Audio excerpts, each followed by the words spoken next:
ఆకాశములు దేవుని మహిమపరచుచున్నవి. ఈ ప్రకృతి అంతా కూడా దేవుని నామాన్ని మహిమపరుస్తూ ఉంది. ఈ ప్రకృతి అంతా కూడా దేవుణ్ణి ఆరాధిస్తూ ఉంది.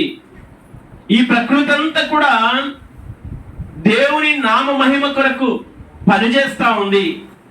ఈ ప్రకృతి అంతా కూడా దేవుడు ఏదైతే నిర్దేశించాడో, ఆదేశించాడో, ఏదైతే చెయ్యాలి అని చెప్పాడో అది మాత్రమే చేస్తా ఉంది. ఒక మనుష్యుడు ఆ ప్రకృతిలో, ఈ సృష్టిలో ఉన్న ప్రత్యేకమైన వ్యక్తి మనిషి తప్పించి,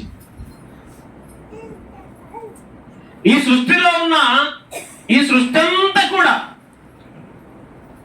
దేవుడు ఏది చెప్తే, దేవుడు ఎలా చెప్తే అలాగ మాత్రమే పనిచేస్తా ఉంది. ఇక్కడ కనబడుతున్న మాట అది. చీకటికి వెలుగుకు తనకు తానే జ్ఞానం తెచ్చుకుంటుందంట. కానీ మనకు దేవుడి వాక్యం ఎన్నిసార్లు చెప్పినా, ఎన్నిసార్లు దేవుడు మనల్ని గద్దించినా, ఎన్నిసార్లు దేవుడు మనల్ని హెచ్చరించినా, ఎన్నిసార్లు మనకు కొన్ని సందర్భాలలో మనల్ని కొన్ని సందర్భాల్లో మొత్తినా బుద్ధి తెచ్చుకోవట్లేమేమో అని అనాలనా? తెచ్చుకోవట్లేమో అని అంటామా కదా? అందుకే దేవుడు ఈ మాటను బట్టి ఇంకొక సందర్భాల్లో దేవుడు మాట్లాడుతూ ఉన్నాడు. తన వేదన, తన దుఃఖమును ఎవరికి చెప్పుకోవాలి? నేను ఈ సృష్టిలో ఒక ప్రత్యేకమైన వ్యక్తిగాను, ఈ సృష్టిలో ఒక ప్రత్యేకమైన సృష్టిగా నేను మనసుని సృజించాను.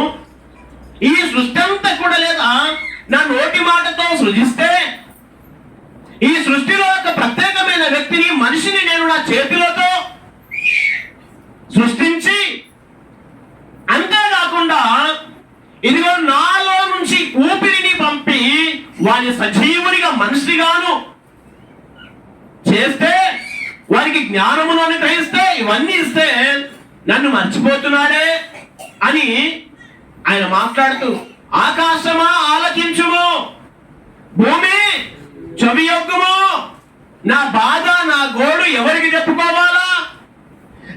నా ఆజ్ఞలు కరెక్ట్ గా పాలిస్తున్నా, కరెక్ట్ గా పాటిస్తున్నా వాళ్ళు మీరే కదా.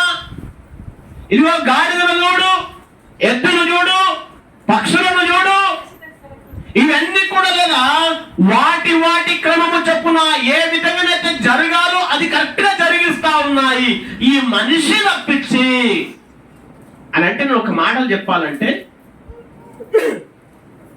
ఈ మనిషి కంటే గాడిద బెటరు, ఈ మనిషి కంటే ఆ కుక్క బెటరు, ఈ మనిషి కంటే ఇదిగో చీ దూరం అంటున్నారు ఆ పంది బెటరు అని అన్నట్టుగా దేవుడు మాట్లాడుతా ఉన్నాడు.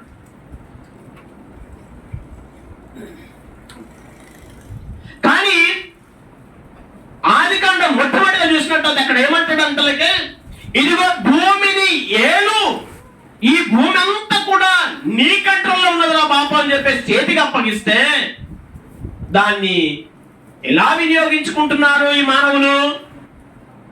తన స్వప్రయోజనాల కొరకు, వ్యర్థమైన వాటి కొరకు వినియోగించుకుంటున్నారు. కనుక నా ప్రియమైన వారలారా,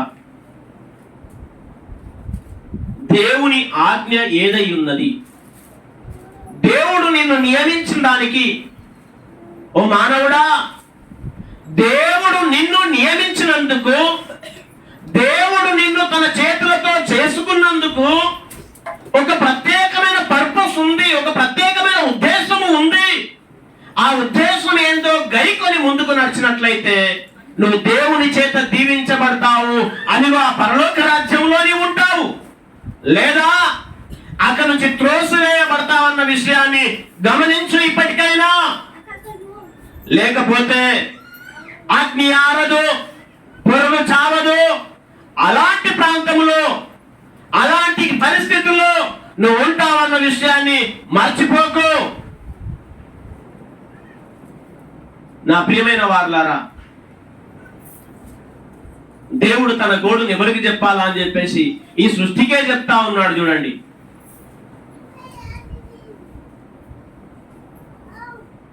తనను తాను రిక్తునిగా చేసుకొని, తనను తాను తగ్గించుకొని ఈ భూమి మీదకి వచ్చి మనిషి కొరకు మరొకసారి తన ప్రాణాన్ని పెట్టాడు. మనిషి కొరకు సమాధిని గెలిచాడు, మరణాన్ని గెలిచాడు. ఎందుకో తెలుసా? నిన్ను గెలిపించడం కొరకే ఆయన మరణించాడు. నీ ఓడిపోవడం ఆయన ఉద్దేశం కాదు. నీ ఓడిపోవడము ఆయనకు సంతోషం కాదు. నిన్ను గెలిపించడానికి ఆయన శిలువ మీద ఎక్కాడు. అందుకే ఓ మనిషి, ఆ కుక్కను, ఆ గాడిదను, ఆ ఎద్దును ఆయన మంచి మంచి అని చెప్పి దేవుడు అంటా ఉన్నాడు. ఎందుకనంటే గాడిద తన సొంత వారి దొడ్డిని ఎరుగును, ఎద్దు తన యజమానుని ఎరుగుతుంది అని అంటా ఉన్నాడు. చూడు, కనుక ఇదిగో నీవు కూడా లేదా నీ సృష్టికర్త అయిన దేవుని ఎరిగిన వాడవై ఉండాలి. నీ సృష్టికర్త అయిన దేవుని యొక్క ఉద్దేశం ఏదైతున్నదో దాన్ని నెరవేర్చే వ్యక్తిగా ఉండాలి.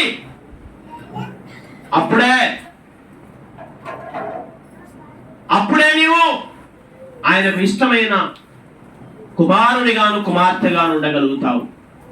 లేకపోతే కష్టమే. ఆలోచన చేయండి ఒకసారి. ఇప్పుడైనా అందరం కలిసి లేస్లో పడదాం. ఒకసారి లేస్లో పడి ఒకసారి అందరం కలిసి అడుగుదాం. ఒకసారి, అయ్యా, ఈ రోజు వరకు, ఈ సమయం వరకు, యేసయ్యా, ఈ రోజు వరకు యేసు నీకు స్తోత్రములు. ఈ సమయం వరకు ఎలా ఉన్నా దేవునికి ఇష్టమైన పిల్లలముగా ఉన్నామా లేదా మన ఇష్టాలను మనము మన చిత్తాన్ని మనము నెరవేర్చే వాళ్ళము, మన కొరకు మనము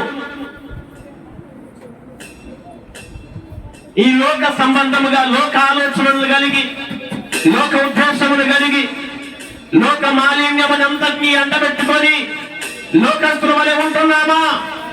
ఒకసారి మనల్ని మనము పరిశీలన చేసుకోవాలి, పరిశోధన చేసుకోవాలి. ఈ సమయంలో నా ప్రియమైన వారలారా, దేవా, నీ కొరకు బ్రతకాలని, నిన్ను నీతో మాత్రమే నడవాలని ఆశ ఉందయ్యా. యేసయ్యా, నన్ను నడిపించవా దేవా. యేసయ్యా, నీ కుమారునిగా నేను ఉండాలని, నీ కుమార్తెగా నేను ఉండాలని నేను ఆశపడుతున్నాను. యేసయ్యా, ఇన్ని రోజుల వరకు నేను ఎలా ఉన్నాను, నా ప్రవర్తన ఎలా ఉంది, నా క్రియలు ఎలా ఉన్నాయి, నా చూపులు ఎలా ఉన్నాయి, నీ చిత్తాన్ని నెరవేరుస్తున్నానా లేదు తండ్రి, అది నీకు తెలుసు, దేవునికి తెలుసు. కనుక నా ప్రియమైన వారిలో ఒకవేళ దేవునికి ఇష్టానుసారంగా లేనట్లయితే ఈరోజు దేవుని ఎదుట నువ్వు తీర్మానం చేసుకో. దేవుని ఎదుట ఈ రోజు నువ్వు అగ్రహం చేసుకో. యేసయ్యా, నీతో నడుస్తాను. అందుకే లేదా ఆ రోజు ఎదిగైన పౌలు శ్రేణులు వాడుతున్నావు, మోషే యోషువను వాడుతున్నావు తండ్రి, అనేకమైన నీ సేవకులందరినీ వాడుకున్నావు. ఇదిగో నన్ను కూడా ఈ రోజు నేను నీ చేతిలో పనికొచ్చే పాత్రగా వాడుకోవా. యేసయ్యా, నేను ఉన్నానని గుర్తు చేస్తున్నానయ్యా నీకు. యేసయ్యా, నేను ఉన్నానని గుర్తు చేస్తా ఉన్నాను. యేసయ్యా తండ్రి, నేను కూడా ఉన్నాను. యేసయ్యా.